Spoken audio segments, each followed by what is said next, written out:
Good Lord, it's raining hard all day today. Sheesh. Damn, Mother Nature.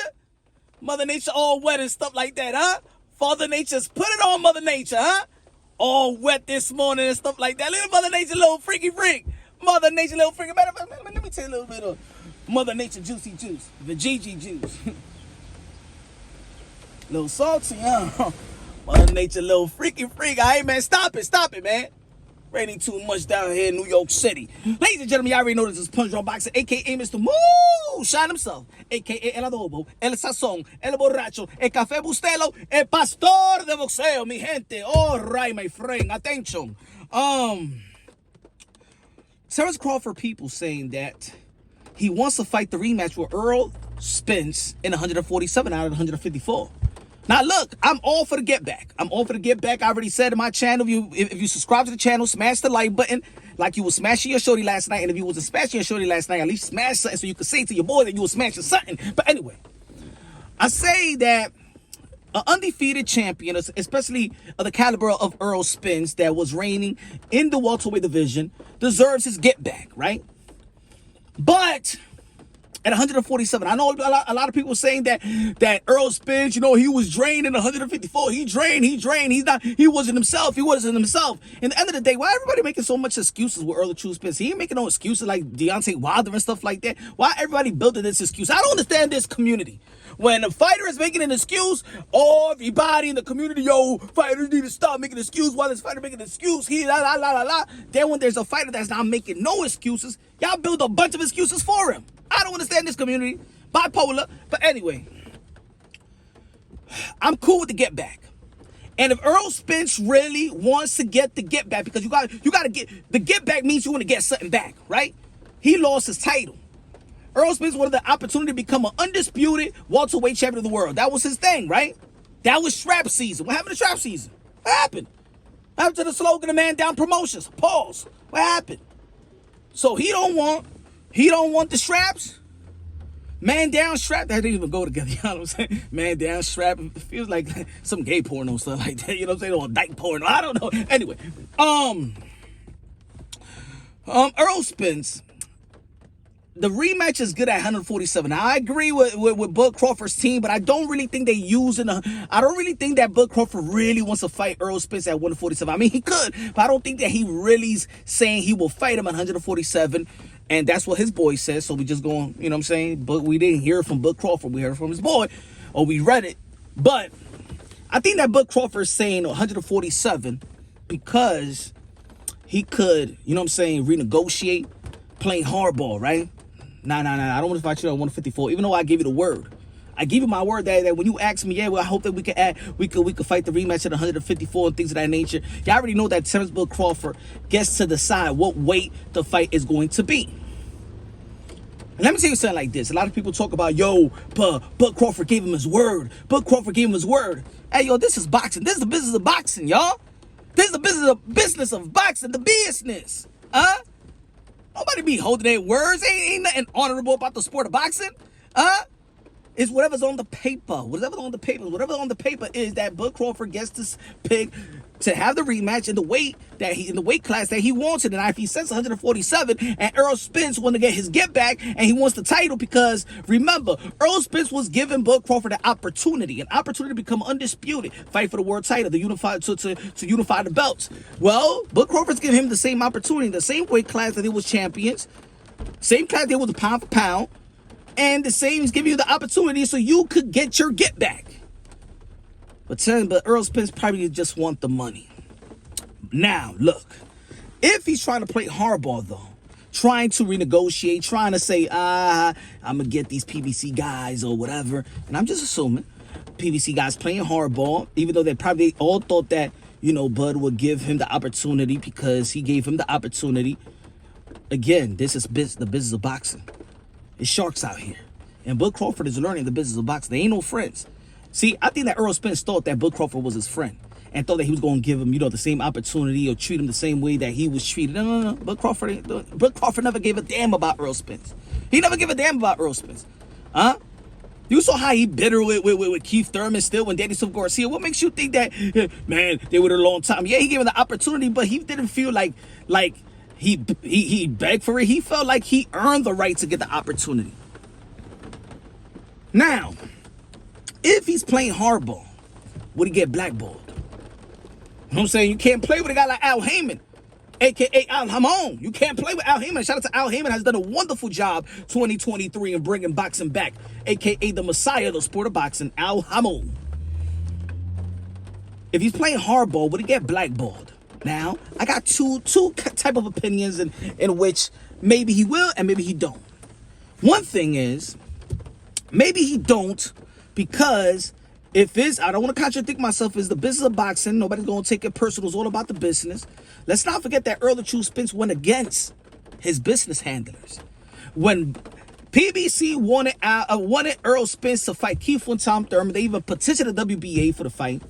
That's what they wanted. Under the PBC brand banner, the two guys that they invested so much money in, they were supposed to fight.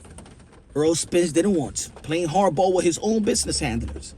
Now, you know, in the sport of boxing, when you go against the business handlers, the people that have invested in you and stuff like that, you know it doesn't turn out good. I give you like a couple of instances, right? You remember what Kell Brook, Eddie Hearn, and Dominic Angle, Kell Brook's trainer said? You know, he shouldn't fight Errol Spence. He can't make the weight. He's coming from 160 from a broken eye that Triple G gave him. Nah, it's not smart. And Kell Brook went against Eddie Hearn and Dominic Angle and said, I want to fight Errol Spence. If I ain't gonna give him my belt, they gotta take it from me. I want to fight in the stadium in Sheffield. Blah blah blah blah blah. What happened to Earl? What happened to Kell Brook? Never been the same since. Give you another instances.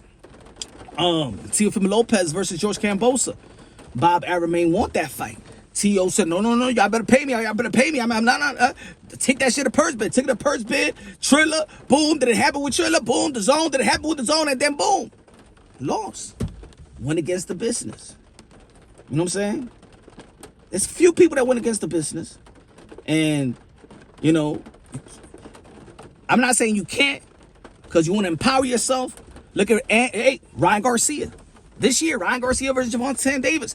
Ryan Garcia, Golden Boy Promotions, Oscar de la Hoya publicly said that I want Ryan Garcia to fight a tune-up. That's a stupid move, but Ryan insisted, no, I want Gervonta Davis. I want to save myself for Gervonta Davis. And look what happened.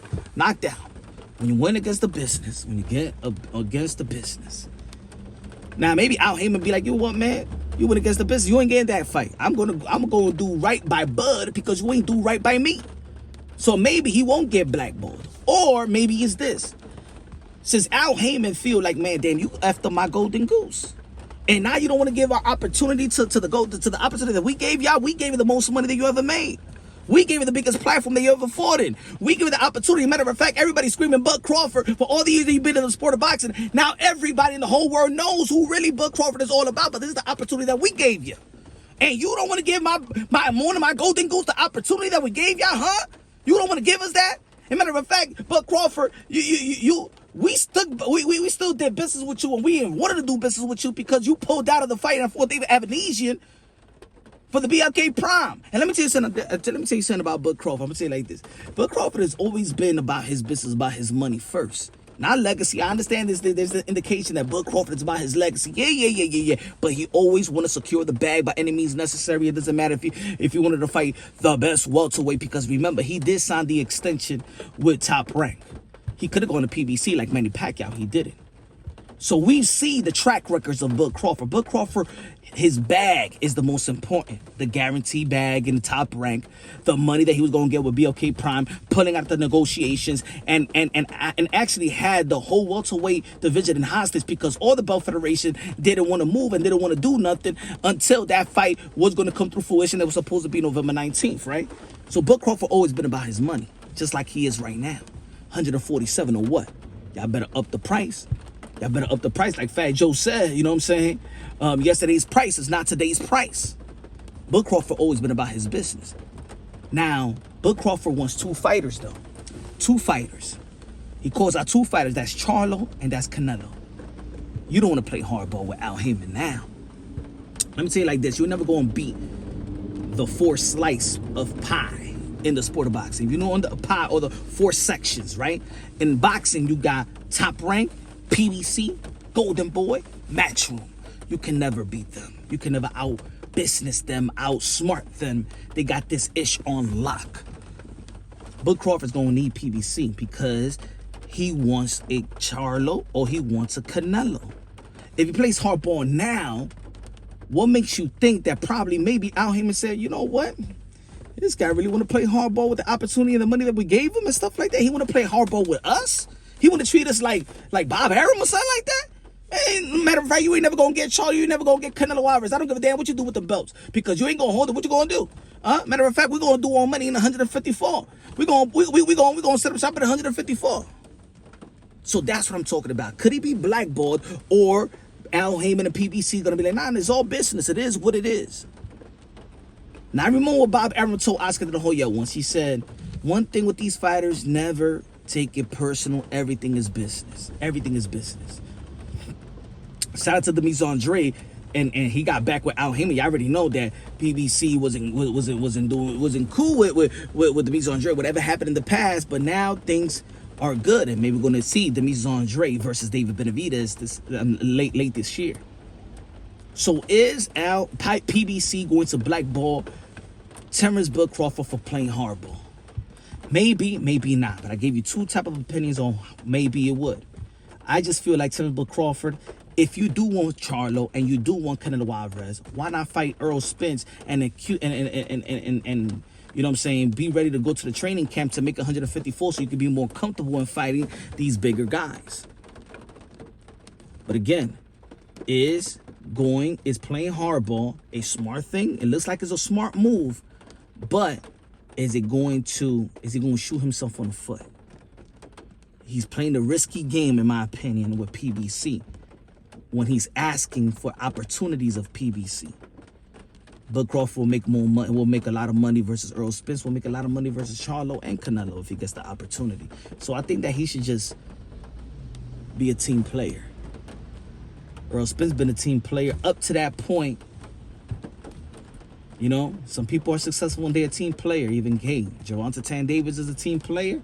Look how successful he is, no matter how his resume is. But I'm gonna tell you that the day that PBC says we're gonna put this guy in versus like a Teofimo Lopez or Shakur Stevenson, everybody gonna want to see. Everybody gonna see, and everybody gonna pay for it. Everybody that was angry about how his career was being moved, y'all all gonna support it. Let me know what y'all gonna think. Will Bud Crawford be blackballed? I hope not. We all see that PBC. Remember when they didn't even put him on the Fox in the Fox telecast when Bud Crawford felt he was blackballed? I think they have the history to keep you out of the loop, Bud Crawford. And now that you in the loop, in the circle, why would you play the hardball now? You're not gonna be Al Haymon. You're not gonna be PBC. You need them to get what you want, the bag, and a legacy fight, and an opportunity to become a 3-division undisputed world champion. You ain't gonna be Al Haymon. Fighters come and go. You could leave, PBC will stay. That's all I'm saying. But I hope everything works out. Let me know what y'all think. Subscribe to the channel, smash the like button. Love you, God bless, and on to the next.